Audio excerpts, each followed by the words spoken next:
Ele tem uma dinâmica. Ele não está parado, mas ele não se movimenta como um louco.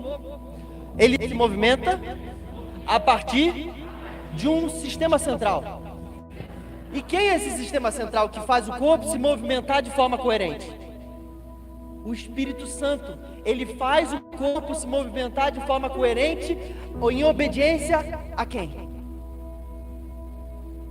Ao cabeça. Quem é o cabeça? O cabeça é Cristo, Jesus. E a gente precisa entender isso para a gente poder de fato desfrutar e de forma plena não viver somente uma religião. Porque de forma plena não viver somente uma religião. Porque se for só movimento e cada um faz o que quiser, do jeito que quiser, para onde vai, e só para parecer que o corpo de Cristo está vivo, e aí se move para cá, se move para lá, e vai se movimentando e vai acontecendo. A verdade é que isso não revela Cristo. Movimento por movimento em si só, ele não revela Cristo. Agora, movimento coordenado, ordenado, movimento com ordem. E essa ordem não é a ordem humana, essa ordem é a ordem do Espírito que nos educa a nos sujeitarmos ao cabeça. Esse cabeça é Jesus. Logo, quando nós crescendo juntos em amor, quando nós nos sujeitamos àquele que é o cabeça, e esse cabeça é Jesus, o corpo vai se movimentar constantemente, ordenadamente, de forma coerente. E uma das teologias que é mais destruidora para o corpo de Cristo, e principalmente conhecendo o Cleberson, ele é uma das coisas que ele mais bate. Aqui bate, eu não digo bater em vocês, na verdade. Bate, eu digo como bater na tecla, como quem está estabelecendo um fundamento. Todo fundamento, toda palavra que está dizendo na Bíblia, ela está levando a um pensamento natural. O que é um pensamento natural? Você vai lá e estuda aquilo que é natural e você vai extrair os princípios do que a naturalidade está ensinando. Então, quando você pensa em fundamento, você pensa em estaca. Você pensa em algo que você está construindo para baixo. E quando você vai estabelecer uma estaca numa região, você já viu o quanto que bate para uma estaca entrar? Você tem que bater, até que não haja recalque. Ou seja, você bate, até que o momento que você percebe, na hora que você bateu, firmou. Aí você fala, opa, dá para ir para outras coisas. E o ensinamento da graça barata, ou da super graça, na verdade é até uma burrice essa afirmação, porque a graça ela é super por si só. Portanto, quando você fala graça, você está falando assim, algo extraordinário, algo muito além do que qualquer um pode imaginar, algo infinito. O ensinamento da graça, ele é o centro para o desenvolvimento de todas as coisas no corpo de Cristo, porque no final das contas a graça ela não é uma coisa, a graça é uma pessoa, e a graça é o próprio amor de Deus manifesto em Jesus. Jesus é a encarnação da graça, como exemplo que nós precisamos viver. E esse exemplo de Jesus, que a chave de nós entendermos isso, eu estou indo muito rápido? A chave de nós entendermos Jesus como a pessoa da graça e como exemplo, e não como gênio da lâmpada, faz nós vivermos como corpo de forma ordenada e coerente. Pensando nisso, tem um texto em Tito 2 que diz assim, porque a graça de Deus, tem texto para cá? Se for, é difícil? Não, então não precisa. Porque não é difícil ou não tem? Não precisa botar não, tá tudo bem. Tá bom. Porque a graça de Deus se tiver depois como colocar e for fácil, eu tenho outro texto que eu vou ficar nele por mais tempo na noite. Porque a graça de Deus se manifestou trazendo salvação a todos. Se os irmãos puderem falar junto comigo, porque a graça de Deus se manifestou trazendo salvação a todos. É forte esse texto, eu não vou entrar nesse todos aqui porque vai dar bastante ponto. Mas o que eu quero entrar nele é no desdobramento dele. Ela nos educa, diga assim, a graça nos educa, para que renegadas a impiedade, as paixões mundanas, vivamos nesse mundo de forma sensata, justa e piedosa. A graça, ela nos educa a vivermos de forma sensata, justa e piedosa. Ou seja, quando a graça se manifesta na igreja, Quando a graça está sendo revelada na igreja e desenvolvida na vida da igreja, essa igreja começa a ter 3 aspectos. O primeiro é que ela se torna sensata, justa e piedosa. E essa graça ela vai nos levar a se mover de forma coerente. O corpo de Cristo ele vai se mover e vai se mover firme para o mesmo alvo, de tal forma com que quando as pessoas vão olhar a igreja, olhar o corpo, olhar a comunhão, olhar essa família, eles vão ser espantados pela coerência, vão ser espantados pela sensatez, vão ser espantados pela justiça. E a palavra justiça aqui está falando, cumpre exatamente o propósito pelo qual ela existe, perfeito, completamente encaixado, exatamente na medida pelo qual deveria ser, de tal forma até que a cidade vai olhar para vocês e vai sentir alegria de ter essa igreja na cidade. A pergunta, essa rua sente alegria de haver Amai nessa cidade? De Amai nessa rua? A pergunta, o seu prédio sente alegria de ter você como alguém que, deixa eu terminar o texto, alguém que mora naquele prédio? A sua rua que você mora, o lugar onde acontece a igreja na casa, a região, aquela região, ela sente alegria por você estar lá. Jesus está sendo denunciado, não só por grandes louvores, mas na verdade pela vida que há acontecendo em vocês de forma coerente. Porque a coerência é um dos principais testemunhos no qual evidencia que Cristo está em nós. Coerência naquilo que Jesus fez e na coerência naquilo que nós fazemos uns com os outros. Então viver a graça de forma justa, viver a graça de forma viva, ela naturalmente vai nos levar para um lugar de educação. Educar para quê? Educar para quê? Educar para que nós sejamos assim como Jesus foi. Diga assim comigo, Jesus. Você está vendo? Eu vou falar para vocês, estão repetindo sem saber o que estão repetindo. Se vocês não gostarem, vocês não repetem. É isso aí, glória a Deus. Eu falei só brincadeira, porque vocês responderam muito bem, tá ligado? Eu fiquei animado, tá ligado? Diga assim, Jesus não é um gênio da lâmpada. Gente, a gente está orando para Jesus muitas vezes como se fosse um gênio da lâmpada. Para a igreja, esperando que Jesus seja o tal gênio da lâmpada, onde nós vamos lá, vamos dar uma esfregada em Jesus e esperar que Ele nos conceda 3 desejos. Se não conceder 3, assim como é a historinha do gênio da lâmpada, pelo menos 1. E Jesus não é o gênio da lâmpada. Jesus, Ele é a referência principal, Ele é o sistema central, Ele é o exemplo perfeito, Ele é aquele que, tendo Ele feito, vai lá você e faz também. Você crê nisso, irmão? Como é que é o seu nome? Harrison, prazer, Harrison. Tendo Jesus feito, vai lá você, Harrison, e faz também. Tendo visto tudo que Jesus fez, como Ele se moveu, como Ele se organizou, como as coisas aconteceram, vai lá e faz também. Mas como é que eu faço isso hoje? De 3 formas. A primeira forma, através do Espírito, através da palavra e através do corpo, porque nós aprendemos com o corpo. Eu não preciso de repente ir para a palavra, e às vezes não estou ouvindo o Espírito, mas eu confio muito no Cleberson, e aquilo que o Cleberson começa a trabalhar em mim, eu vou sendo obediente à parte do Cristo que eu estou vendo no Cleberson, e nesse mover que eu vou sendo obediente na parte do Cleberson, eu vou aprendendo o que Jesus está fazendo. Mas eu posso ser obediente ao Espírito, e antes do Cleberson me ensinar, já está sendo. E conforme nós vamos sendo obedientes a essa dinâmica, a essa dança, a esse funcionamento constante dos irmãos, da palavra, do Espírito. E o Espírito, quando eu digo Espírito, o Espírito ele nos leva ao Espírito Santo, a Deus Pai e a Jesus. Naturalmente, quando você está vendo o Espírito, está vendo a palavra, está vendo os outros, você está indo ao Espírito Santo, à palavra, a Jesus. E nesse desenvolvimento, nós vamos crescendo em justiça, coerência, eu esqueci o terceiro, e piedade. E isso é poderoso demais.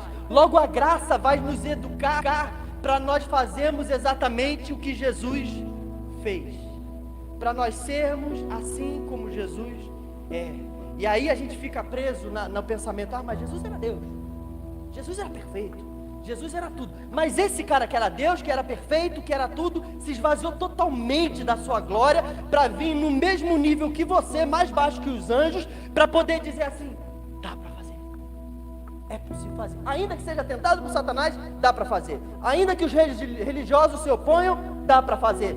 Ainda que eu não queira obedecer o que o Pai está mandando, dá para fazer. E Jesus, ele pro povo judeu, ele foi extremamente resistente ao que o Pai queria fazer na última instância. Porque quando você repete uma vez para o judeu é importante, quando você repete para o judeu 2 vezes é importante demais, é muito importante, mas quando você repete 3 vezes, você está falando, é importante pra caramba, eu estou sendo assim, ó, extremamente aquilo que ele está repetindo. E Jesus repetiu 3 vezes, perguntando para Deus se ele deveria ir para a cruz. Você sabe o que ele estava sendo? Resistente ao que o Pai queria fazer. Só que ainda que você tenha muita resistência, por final, naquilo que é o ápice do que Deus vai pedir para que você faça, se você tiver nessa conexão e no princípio da obediência ao Pai, dá para fazer. E quem é que nos conduz a esse caminho? A graça. E a graça nos conduz nesse caminho através de quem? Do Espírito Santo e da sua palavra e do relacionamento uns com os outros. Logo, esse caminho ele vai nos levar a sermos exatamente como Jesus é e o que Jesus foi de forma principal. Você sabe qual é a palavra que eu gosto de dizer? Que para mim é a palavra que mata pau na dinâmica do corpo de Cristo. Você sabe qual foi a principal coisa que Jesus foi como referência do que nós deveríamos ser? Sabe o quê? Sabe que palavra? Fala comigo uma palavra. O que Jesus foi? Justo. Mas desdobra nessa palavra. O que Jesus foi? Na sua opinião? Não tem problema de errar, não. A gente vai chegar na palavra. O que você acha que Jesus foi? Não vou perguntar para você, não, senão você vai matar. O que você acha que Jesus foi? Não estou achando que você não vai matar, não, né? Mas Jesus foi amor. O amor faz o quê? Quando ele está maduro, faz o quê? Pelo outro. Oi? Transforma. Oi? Sente dor pelo outro. E qual é o nome quando você está sentindo dor e eu vou lá na sua vida e faço algo? Qual é o nome? Eu estou sendo o que por você? Piedoso, o que mais? O que eu estou sendo? Pensa, o Cleberson está lascado. Eu amadureci em amor. E tendo amadurecido em amor, percebo que o Cleberson está lascado e vou lá e faço algo que ele não poderia fazer. Eu estou fazendo o que diante do Cleberson? Estou me doando. Mas tem uma outra palavra, eu vou matar para vocês. Me responsabilizando. Responsável, assumindo a bronca, assumindo a responsabilidade. Você sabe o que Jesus veio nos ensinar por cabo de todas as coisas no final? Como homem, é que ele não tendo culpa de nada, presta atenção, Jesus foi culpado de alguma coisa? Tinha algum pecado nele? Ele tinha feito alguma coisa errada? Parece óbvia a pergunta, mas a gente erra por não se sujeitar às questões óbvias. Jesus, não tendo culpa de nada, se tornou responsável por tudo. E aí ele disse, se você quiser seguir-me, ser o meu discípulo, negue a si mesmo, tome a sua cruz e siga-me. Quem tentar ganhar a sua própria vida, perdê-la, mas que perder a sua vida pela minha causa, achará. Perder por quem? Você acha que Jesus sendo Deus, ele precisa ser morra por ele? Ele está pensando que ninguém morra por ele, não. É porque quem precisa que alguém morra por ele é Deus pagão. E Jesus não está pedindo que você morra por ele. Ele foi lá e te deu o exemplo qual era a causa pelo qual ele morreu. A mesma causa, que foi o ápice do que ele pediu que você fizesse. E a causa principal é um ato de responsabilidade. E só se responsabiliza quem amadurece. Porque a descrição de alguém imaturo é que ele quer reivindicar todos os direitos e abrir mão de todas as responsabilidades. Você já viu? Você pode perceber, alguém imaturo, ele vai falar assim, ah mãe, mas eu posso já isso. Normalmente o filho imaturo, adolescente, ele vai bater lá e vai falar, eu posso já isso. Cadê meu filho que está lá em cima? Guilherme, vem aqui meu filho. Ele vai falar, mas eu posso já isso. Ele vai bater em cima de quê? Não é de para ele, não vai brigar com você para se responsabilizar, ele vai brigar com você para poder defender os seus próprios direitos. O imaturo, ele vai defender os seus próprios direitos e vai fugir das suas responsabilidades. Enquanto o maduro, aquele que chega no ápice da plenitude a respeito de quem é, ele vai abrir mão até dos seus direitos em troca de se tornar responsável. Jesus, não sendo culpado de nada, se tornou responsável por tudo. A dinâmica do corpo de Cristo, que traz vida no corpo de Cristo, cara, ainda que você não seja responsável, não seja culpado de nada daquilo que está acontecendo na vida do teu irmão, você não é culpado. Eu não tive culpa disso. Amém, muito bem. Porque nunca foi sobre condenar os culpados, sempre foi sobre despertar os responsáveis. Tudo que Jesus fez, tudo que o Espírito Santo está fazendo, não você compartilhou esses dias sobre o avivamento, né? Que até um irmão muito maduro no nosso meio, ele fala que avivamento não é sobre você ficar avivando, porque o corpo de Cristo ele já está vivo. Na verdade, o corpo de Cristo precisa ser despertado, precisa acordar. E eu quero dizer, eu estava no meu coração essa semana, desde que o Cleberson falou que eu iria pregar aqui hoje, eu fico muito animado sempre que eu estou aqui. Por quê? Porque eu vejo muita vida de Deus aqui. Muita vida de Deus, vejo mesmo. E olha que eu nem fui nas igrejas, nas casas, e eu quero eu quero ir. Queria vir uma semana e meio que fazer assim, tipo, um itinerário nas igrejas, nas casas. Eu quero participar disso, né? Porque eu quero ver aonde está vindo a essência do que está acontecendo aqui. Porque não é o que acontece aqui que faz ser lá. Na verdade é o que está sendo lá que está fazendo isso aqui ter essa vida. Porque quando eu chego aqui, eu sinto o cheiro de vida. E de vida de Jesus, com ordem. E essa semana o Senhor me falou assim: eu estou levantando aqueles que são os maduros já lá. Eu senti no meu coração uma impressão muito forte. Eu percebi assim no meu espírito. Eu estou despertando os irmãos maduros, aqueles que já têm capacidade de agir como eu, aqueles que podem levantar, bater no peito e dizer: é comigo essa bronca, é comigo esse jogo, ainda que eu não tenha culpa de algumas coisas. Porque o irmão mais velho não é aquele que fica dizendo assim, tipo: ah, mas não fui eu que fiz isso, eu nem decidi aquilo, mas não é assim, é por causa daquele ou é por causa daquele. Porque uma outra característica de alguém maduro é não ficar procurando quem são os culpados. Alguém maduro, quando vê um copo derramado, o que ele faz? Ele vai lá e junta, tanto faz, cara, quem derramou, porque você não está muito importando sobre o culpado, porque condenar os culpados nunca foi a solução para resolver a humanidade. Porque se fosse, Deus já havia condenado tudo e acabado. Ele nunca esteve atrás de condenar os culpados, ele sempre esteve atrás de despertar os responsáveis. Foi assim com cada um, com Moisés, foi assim com Noé, foi assim com Adão, foi assim com cada um. Ele estava atrás. Por exemplo, Deus perguntou para Adão: Adão, onde você está? Ele estava atrás, na verdade era despertar Adão como responsável. Mas a primeira coisa que Adão fez foi o quê? Foi achar a culpada, até encontrar o último culpado. Qual foi o último culpado que Deus achou? A mulher que tu me deste. A mulher que tu me deste, quem deu a mulher para ele? Quem foi que deu a mulher para ele? Deus. Adão estava atrás do quê? Tipo, opa, isso aqui não é comigo não. Isso aqui, a culpa está em você que me fez dormir enquanto eu estava dormindo, nem tomei essa decisão aí. Você que é o culpado, então você resolve toda essa bronca.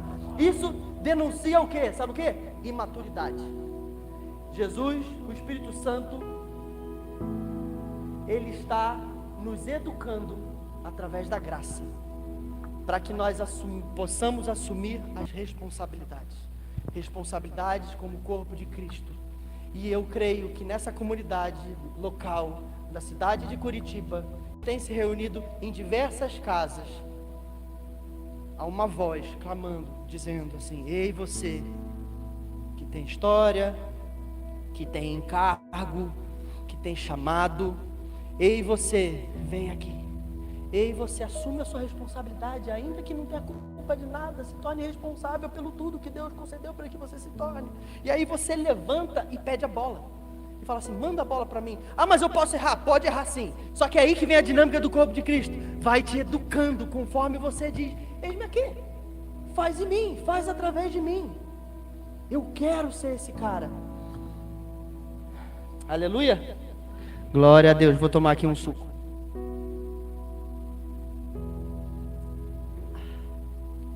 E o irmão Pedro, o nosso irmão Pedro é o irmão mais velho, que tendo visto Jesus como irmão mais velho, foi lá e fez o mesmo.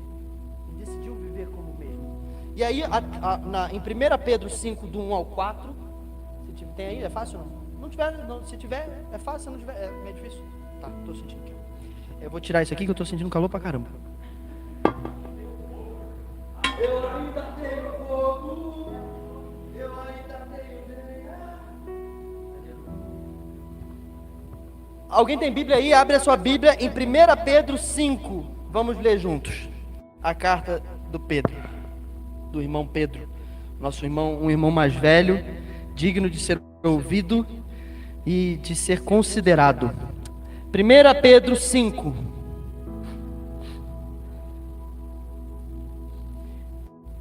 Eu acho que eu gostaria de pregar essa palavra em 2 etapas. Vou pregar uma parte hoje, eu acho, se eu conseguir pregar tudo. Pregar uma parte hoje, de repente na próxima vez eu prego outra parte. Aleluia. Dá um glória a Deus aí quando você abrir. 1 Pedro 5. Amém. Eu vou começar lendo assim. Aos presbíteros que há entre vocês, eu, presbítero como eles, testemunha do sofrimento de Cristo e ainda coparticipante da glória que há de ser revelada, peço. A primeira coisa que a gente precisa entender nessa carta é que a quem Pedro está escrevendo essa carta. Pedro, ele está escrevendo essa carta à igreja. Não está escrevendo essa carta aos neófitos e nem somente aos presbíteros, porque ele está falando à igreja e dizendo aos presbíteros no meio da congregação de vocês. Então Pedro, ele não está falando com os presbíteros diretamente. Ei, vocês presbíteros? Não, ele está falando à igreja, se referindo aos presbíteros. O conselho de Pedro aqui é um conselho para toda a igreja, e é um conselho de sabedoria, de quem viveu, deu uma lascada, a coisa foi acontecendo, foi entendendo, e foi levando a igreja para o lugar onde ela deveria, de tal forma com que ela fosse madura, justa, coerente. Aos presbíteros que há entre vocês, peço que pastoreiem o rebanho de Deus que há entre vocês, não por obrigação. Logo, alguém que se considera maduro e está sendo obrigado a assumir responsabilidade, isso é uma denúncia, que possivelmente ainda há raiz de imaturidade em você. Se alguém precisa ficar falando, ei, vai lá na igreja na casa, ei, começa uma igreja na casa em tal lugar, ei, ajuda lá a desenvolver, como é que vai começar o jovem, vai fazer os jovens lá, como é que nós vamos crescer em mais igrejas nessa cidade, como é que nós vamos começar um projeto específico por cada igreja na casa, sei lá, estou me metendo no pé dele aqui, mas estou só falando exemplos. Ei, cara, faz alguma coisa, ei, acorda, irmão, faz alguma coisa, irmão. Isso é o quê? Por favor, né? Não faço ideia, né? Você parece um irmão bem engajado, não estou usando você de coisa mais... Toda vez que tem alguém falando, ei, acorda, isso é uma denúncia que ainda há imaturidade. Mas o fato de haver ainda imaturidade não tem que fazer ele ficar de bico, tem que fazer ele levantar, lavar o rosto e assumir a responsabilidade. Portanto, é isso aí. Se você puder botar na Nova Almeida, se tem? Não? Se não puder, tá bom, porque eu vou ler na Nova Almeida. Peço que pastoreie, não por obrigação, mas espontaneamente. Sabe o que significa espontaneamente? Espontaneamente está falando de alguém assim, vocês estão comigo? Ele está lendo ali porque, né? Espontaneamente. O que é espontâneo para você? Oi?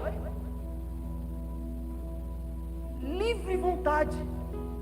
Iniciativa própria. Você sabe quem que é o espontâneo? É aquele que é o fominha, entendeu? Eu prefiro frear fominhas do que ficar empurrando o jegue parado.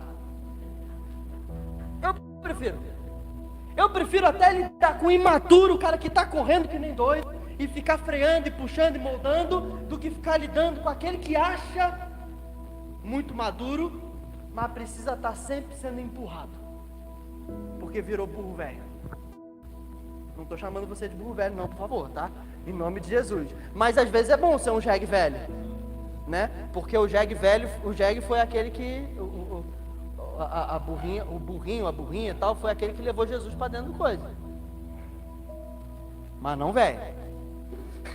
Espontâneo como Deus quer, não por ganância, não por comércio, não por interesse, mas por boa vontade, não como dominadores, como alguém que agora eu tenho título, agora eu tenho uma posição aqui importante, agora eu sou alguém proeminente, então eu posso dominar sobre.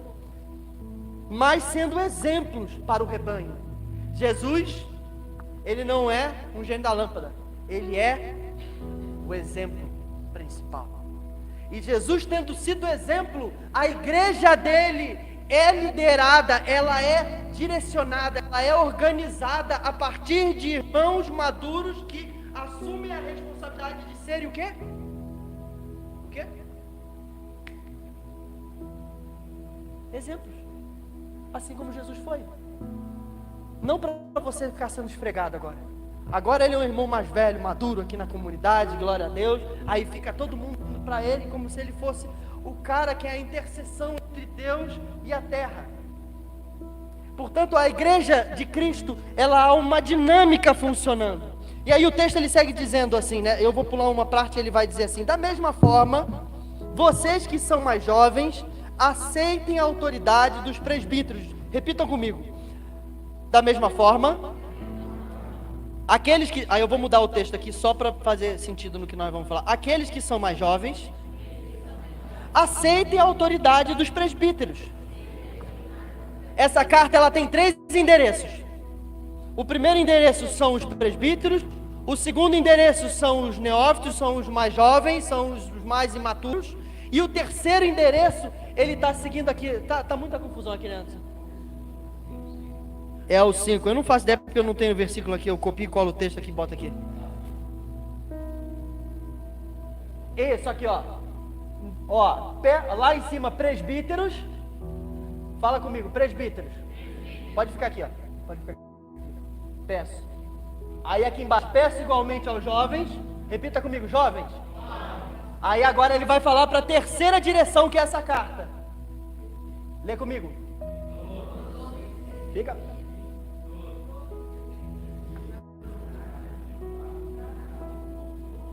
Uou! Tem 3 direções essa carta. A primeira carta são os mais velhos. Até a segunda direção são para os mais novos. Mas há uma terceira direção, e essa direção tanto faz onde você está. Mais novo, mais velho. Você entra dentro desse jogo aí. Todos. E aí ele vai dizer: e todos vocês vistam-se de humildade no relacionamento uns com os outros, pois Deus se opõe aos orgulhosos, mas concede graça aos humildes. A primeira coisa que eu quero levantar aqui com você, para nós irmos avançando aqui no que nós estamos construindo. Está fazendo sentido para você? A palavra está falando com você? Amém? Glória a Deus. É porque eu falo muito rápido, às vezes eu acho que pode ser que a pessoa não pega, né? Porque eu vou... né? Muito bem. Aleluia! Na verdade, QI não te mede mais, né? Porque agora você é medido por algo superior, tá ligado? Daquilo que o QI mede. Aleluia! Porque agora é o Espírito que te revela. Glória a Deus. A primeira questão que eu quero levantar aqui com vocês é a respeito dessa dinâmica principal do corpo de Cristo. O que significa a palavra presbítero para você? Alguém sabe, assim, matar a pau, assim, presbítero?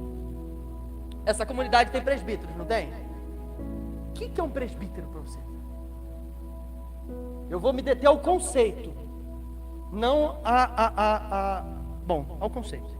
O que é um presbítero para você? Não precisa acertar, não. O que é um presbítero para você, irmão? Você sentou aqui na frente, você está lascado comigo. E você ainda está na minha direita, do lado do Cleberson, tá entendendo? O que é um presbítero para você? Tem a autoridade de Deus. Aquele que tem a autoridade de Deus, é verdade. Todo presbítero ele vai ter autoridade. Oi? Tá de primeira, né? Se ele falasse Cleberson, aí ela falasse: o que é um presbítero para você, irmão? Uma qualificação é daquele que assume a responsabilidade. Você falou outra palavra. Um presbítero é um irmão maduro. Irmão maduro. A palavra presbítero significa ancião.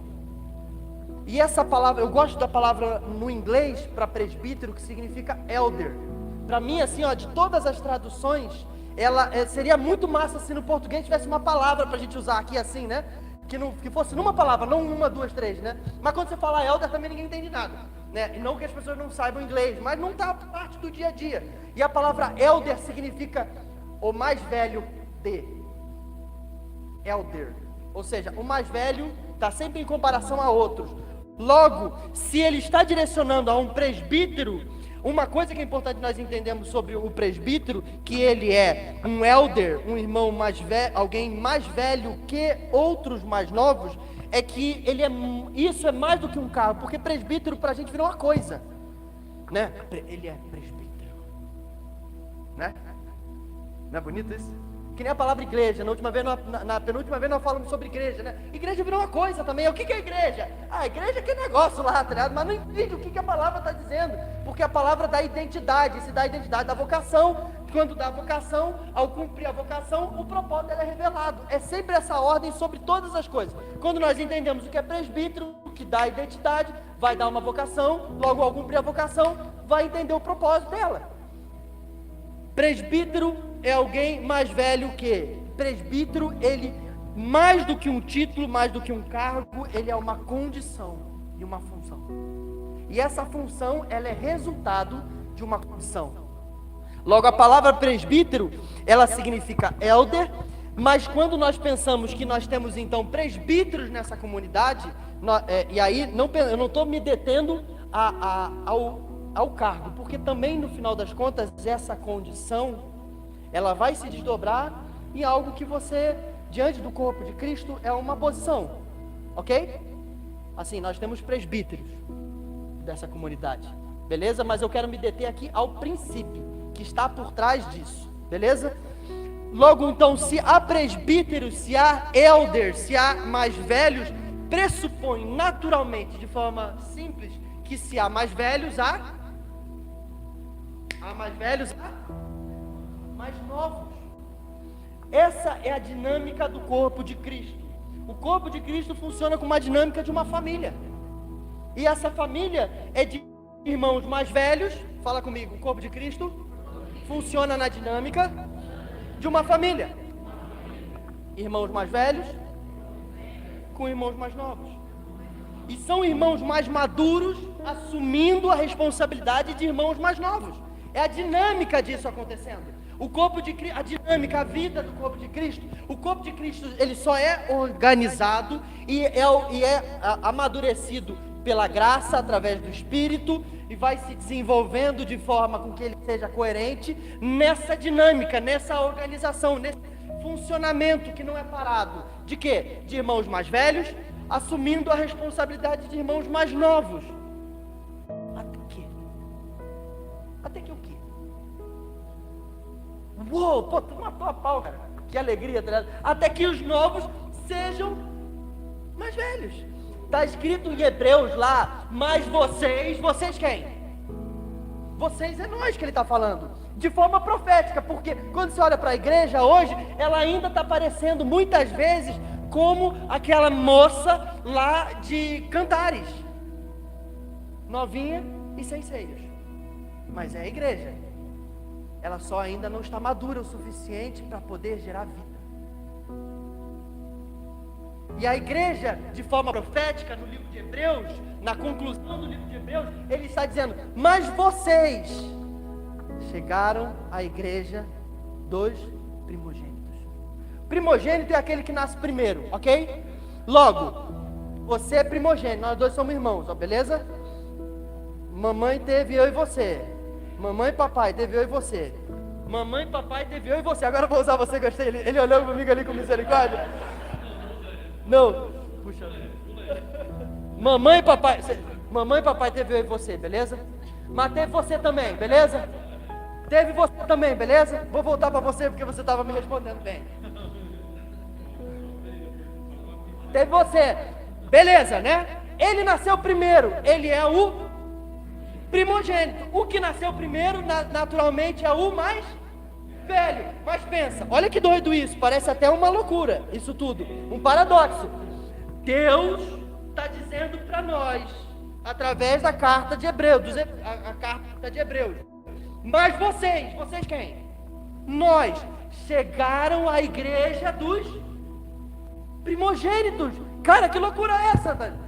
Somos todos filhos e essa igreja no qual nós vamos chegar, já chegamos de forma profética, mas estamos avançando para nos tornar, é a igreja dos, e isso significa que todos nós vamos nos tornar maduros, mais velhos, os irmãos mais maduros, mas nós somos a igreja dos irmãos mais maduros. Logo, a finalidade de eu ser o irmão maduro é para que, qual o objetivo? É pegar um irmão mais novo e eu mesmo não sendo culpado de nada, me tornar responsável por ele, até que ele, tendo sido imaturo por causa da minha vida, ele possa se desenvolver e se tornar maduro e ser convidado para a mesa de responsabilidade do Pai. Quando você vive uma dinâmica de igreja assim, você sabe o que acontece? Você mata a pau o sistema do intermediário. Deus não chamou você para ficar lá, tipo, agora eu sou presbítero. Dá até assim, né? Respeitem os presbíteros dessa comunidade.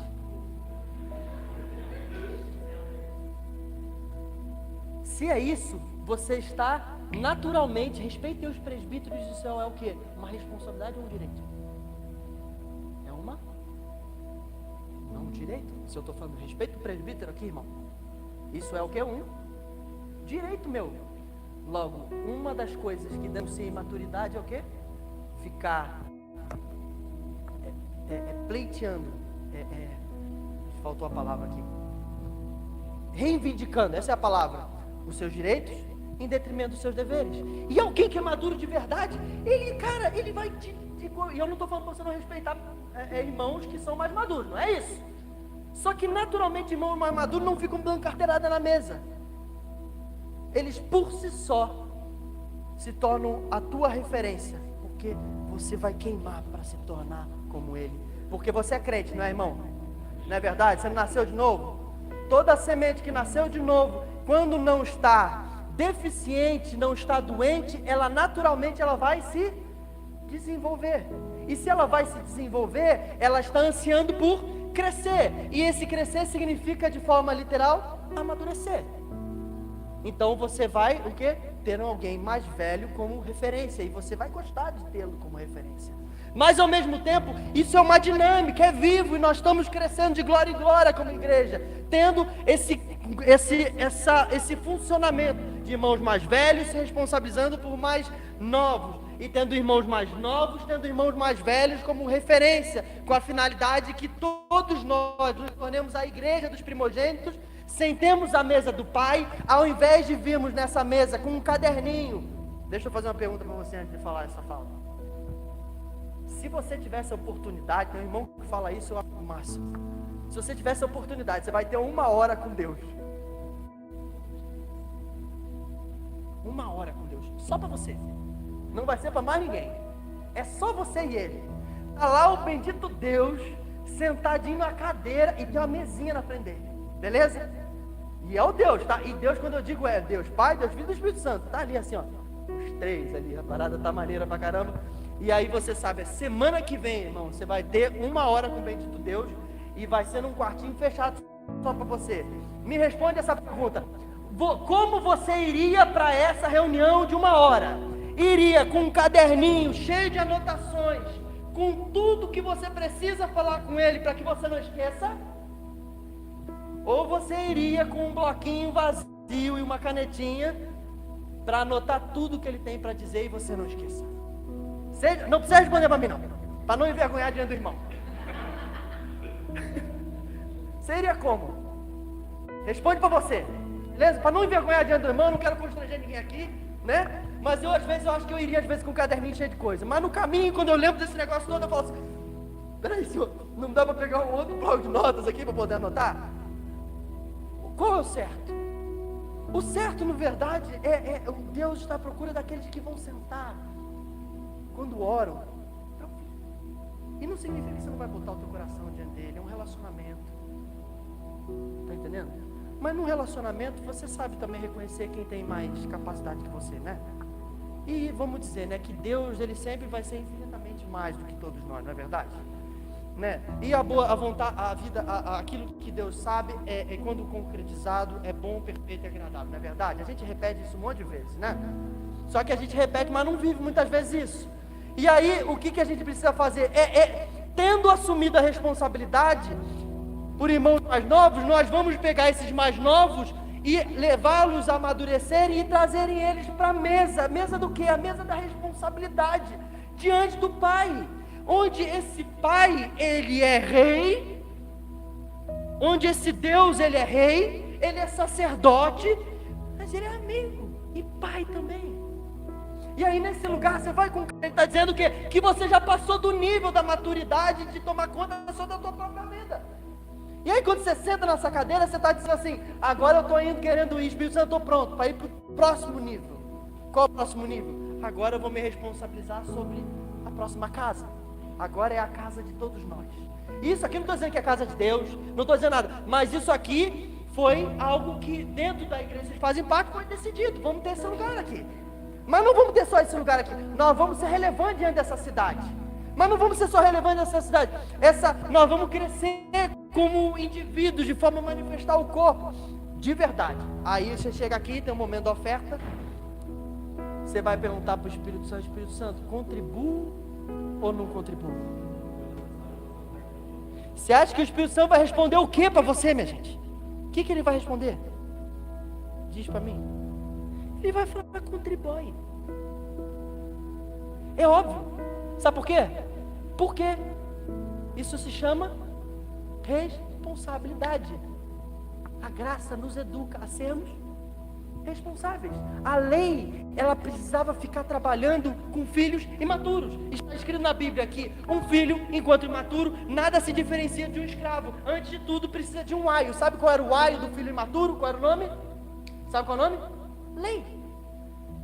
Quando você precisa contribuir por causa de lei, só denuncia uma coisa, você ainda está no estágio de imaturidade, logo você ainda vive como um escravo. Precisa de uma lei que mande você fazer. Você não consegue fazer por obediência, não consegue fazer por, é o que está escrito lá em cima, como é que é?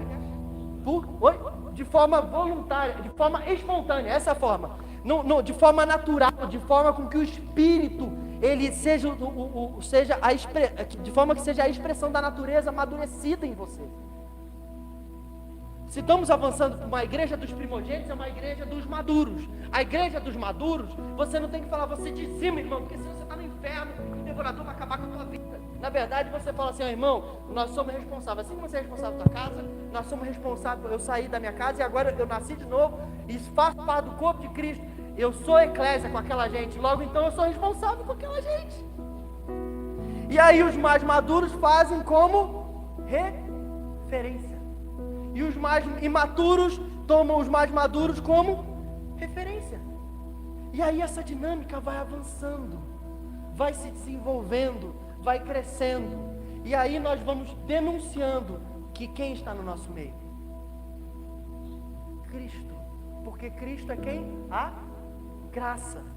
E Ele sendo a graça denuncia o quê? Que nós estamos sendo educados por Ele. E logo estamos avançando em coerência, em justiça. Eu creio que é isso que Deus está nos levando. Por fim, vou terminar aqui nisso. O texto diz assim, né? Aos presbíteros que há entre vocês, peço que pastoreiem. Vou mudar presbítero? Posso mudar assim como, não como título, mas como o conceito? Os irmãos mais velhos, digam comigo, os irmãos mais velhos, que há entre nós, peço que pastoreiem o rebanho de Deus. Pastorear não é você ficar mandando, ouvindo aqui pregar. Pastorear é se responsabilizar. E essa é a principal denúncia que você de fato ama Deus. Da mesma forma, eu vou continuar lendo. Da mesma forma, vocês que são mais jovens, aceitem a autoridade dos presbíteros. Para a dinâmica ficar mais fácil, você está imaturo ainda, você obedece o que o presbítero está falando, o que o irmão mais velho está falando. Ele não precisa ter um título para ser irmão mais velho seu. Você só precisa reconhecer que ele tem um pouco mais de vida em você naquela área. E muitas vezes, por exemplo, eu muitas vezes tenho mais vida de maturidade em algumas áreas que o Kleberson tem, assim como o Kleberson tem mais vida de maturidade em áreas que eu não tenho. Logo, naquilo que ele tem mais maturidade que eu me sujeito a ele e o sigo. Eu estou submisso a ele. O que significa submisso? Debaixo da mesma missão. E aquilo que o Kleberson percebe que eu tenho mais maturidade, ele se submete a mim, ou seja, ele vai debaixo da mesma missão, porque o que interessa é que nós dois possamos crescer em Cristo. Então vamos facilitar a vida. Mas a todos vocês, diga assim a todos vocês: vistam-se de humildade no relacionamento, uns com os outros, pois Deus se opõe aos orgulhosos, mas concede graça aos humildes. Logo, então, aqui há um conselho para os irmãos mais velhos, há um conselho para os irmãos mais novos, mas há um conselho para todos nós. O texto ele segue dizendo: e todos vocês vistam-se de humildade no relacionamento uns com os outros, pois Deus se opõe aos orgulhosos e concede graça aos humildes. E o texto vai dizer assim: portanto, todo o texto ele está desdobrando numa coisa só. Eu quero, na hora que voltar aqui, seguir nessa palavra. Portanto, humilhem-se sob a poderosa mão de Deus, e no tempo certo Ele os exaltará. Gente, eu quero continuar com vocês a partir desse texto, dessa parte aqui, sobre o conselho para todos. E esse conselho para todos é um conselho, ele diz o que nós precisamos fazer: nos revestir de humildade. Porque Deus se opõe aos orgulhosos, mas concede graça aos humildes. Diga assim: Deus se opõe aos orgulhosos, mas concede graça aos humildes. Existem dois piores lugares na vida para se estar. E ele tem uma ordem de piores lugares. Há o pior lugar e o segundo pior lugar.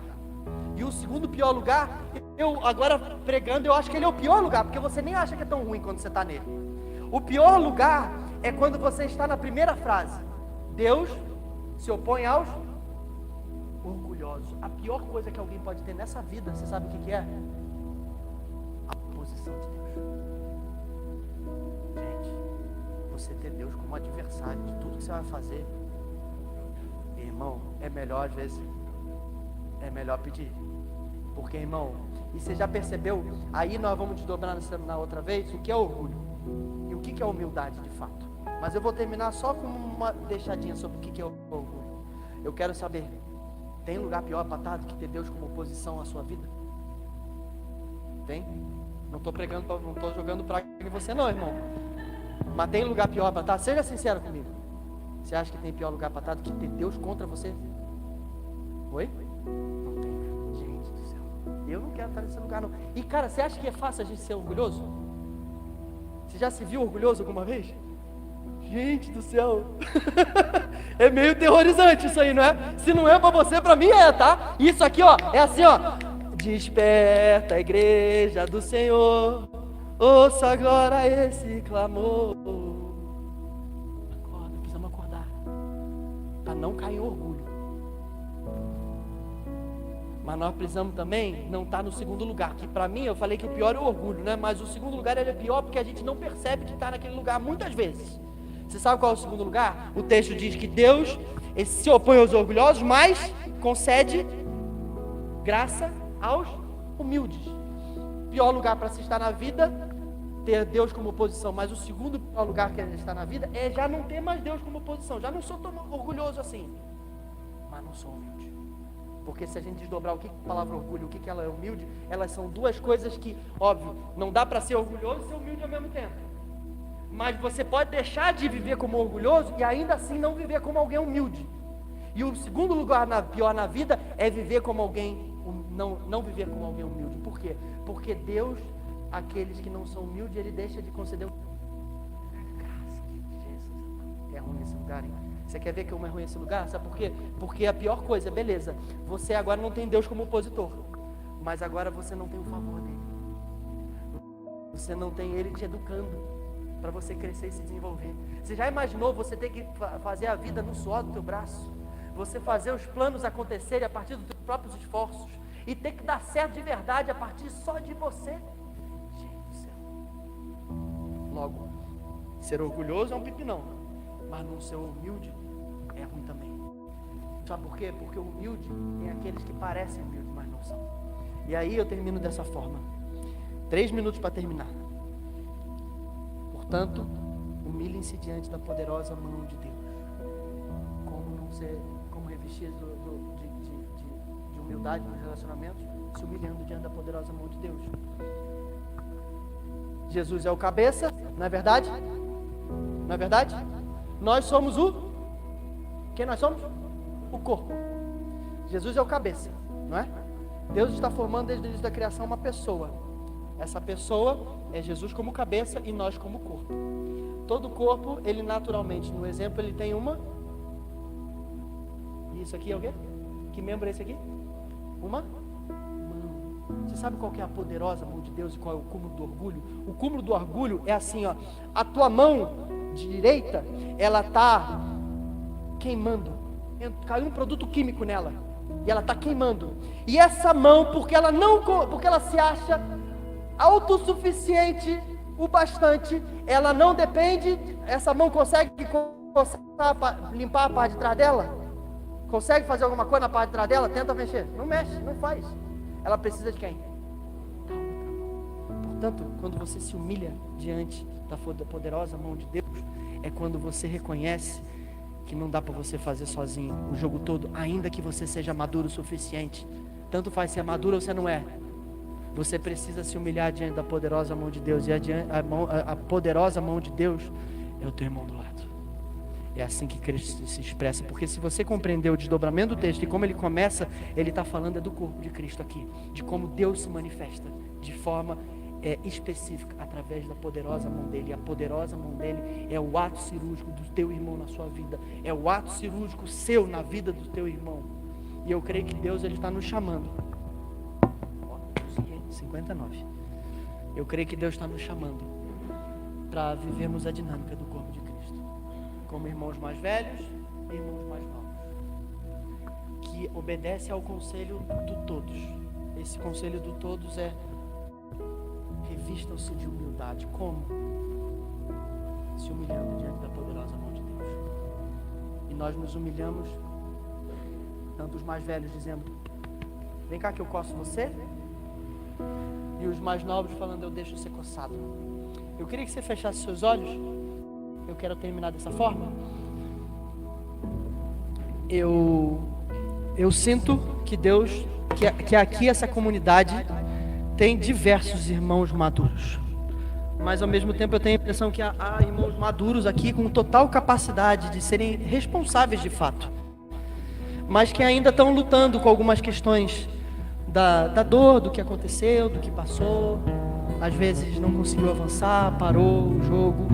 Eu queria que você se mantivesse de olhos fechados, por favor, porque eu quero falar direto ao seu coração.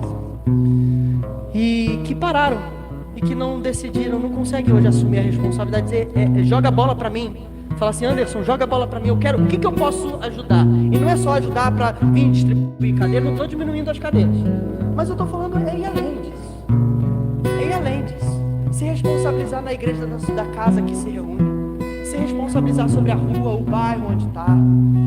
Se responsabilizar por aquele irmãozinho. Ir lá ver como é que está a vida dele mesmo, mas não para condenar, mas para poder desenvolver ele. Se comprometer financeiramente com a comunidade local, não só para poder alugar esse prédio, mas poder, de fato, sonhar sonhos maiores. Investir em missões. Investir em projetos que estão no coração do Pai para essa cidade, e que a cidade está sofrendo às vezes pela imaturidade da igreja, por não assumir sua responsabilidade. Eu creio que o Senhor está levantando alguns irmãos maduros, e eu sei que essa palavra falou ao coração de algumas pessoas aqui. Eu queria que, se você é um desses que está, tanto faz se você é novo, convertido, se não é, ok? Eu não estou falando de título, não estou falando de cargo, eu estou falando de um princípio. Se você entende que é para você assim, cara, eu estou sentindo que esse chamado é para mim, de eu me responsabilizar mais como irmão maduro, eu queria que você se colocasse de pé. Se você puder fazer isso, está chamando você. Assim, ó, Deus está me chamando como irmão mais para assumir a responsabilidade como irmão maduro. Eu queria que você se colocasse de pé. Aleluia. Aleluia. Aleluia. Aleluia. Eu não quero fazer algo emocional com você, eu quero que você coloque a mão no seu peito, você que levantou, e eu quero que você diga para Deus. Não é comprometimento comigo, é comprometimento com o próprio Deus. E Deus, ele já, inclusive, possivelmente colocou ações práticas no seu coração sobre como dizer: a bola é comigo. E eu queria que você dissesse de olhos fechados para Deus de forma sincera, Senhor, conta comigo. Diga isso para Ele. Eu quero que você entregue a tua sinceridade. Eu não quero orar por você, mas eu quero que você tenha um tempo de oração aqui, como maduro. Você sentou à mesa do Pai, está dizendo: Pai, eu estou vindo sentar à sua mesa, e essa mesa é a mesa da responsabilidade. Eu estou assumindo a minha responsabilidade. Eu quero ser reconhecido como esse maduro. Não por causa da vaidade, mas de forma espontânea. Você que não levantou, eu queria que você botasse a mão no seu peito, se você puder. Eu creio que essa palavra ela é para todos. Portanto, todos, não separa ninguém. Bota a mão no seu peito. Eu quero que você diga assim: Jesus, eu quero ter alguém como referência. Jesus, facilita esse encontro. Espírito Santo, facilita essa conexão com algum irmão mais maduro, porque eu quero me sujeitar à poderosa mão sua. Eu quero amadurecer. Eu não quero ficar na condição de imaturo. Eu quero crescer. Eu queria que vocês que levantaram, eu queria que você escolhesse alguém que está sentado e você pusesse a mão sobre essa pessoa e começasse a orar por ela. Interceda pela vida dela. Abençoe a vida dela. Se você a conhece, eu quero que você lembre quem ela é, lembre das qualidades dela. Se puder, mulher com mulher, homem com homem, eu prefiro que seja assim. Mas eu gostaria que não ficasse ninguém que está sentado sozinho. E você que é maduro, você assume a responsabilidade. Portanto, abra seus olhos e ache alguém, que não fique ninguém aqui solitário, que não sobre uma pessoa solitária. Vá até essa pessoa, abençoa a vida dela. Se você a conhece, traga à mente dela quem você lembra que você é. Traga à mente dela as qualidades que ela carrega. Ainda uma pessoa solitária aqui.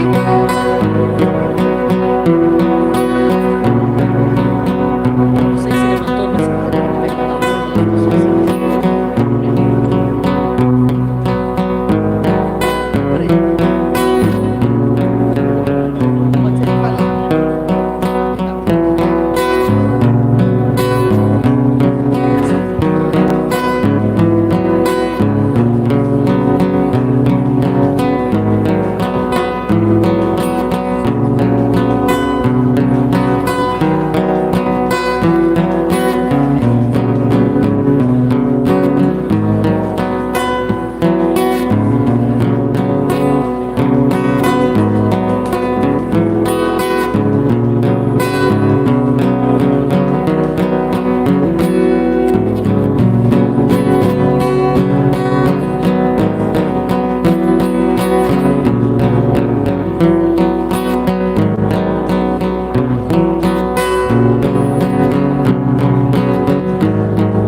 prender.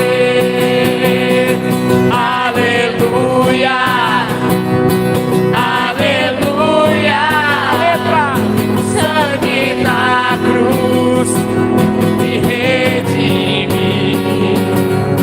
Livre estou, livre eu sou.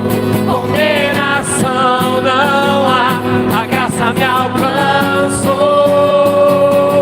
Aleluia, aleluia. O sangue da cruz me redime. Livre estou, livre eu sou. Condenação não há, a graça me alcançou. A graça me alcançou.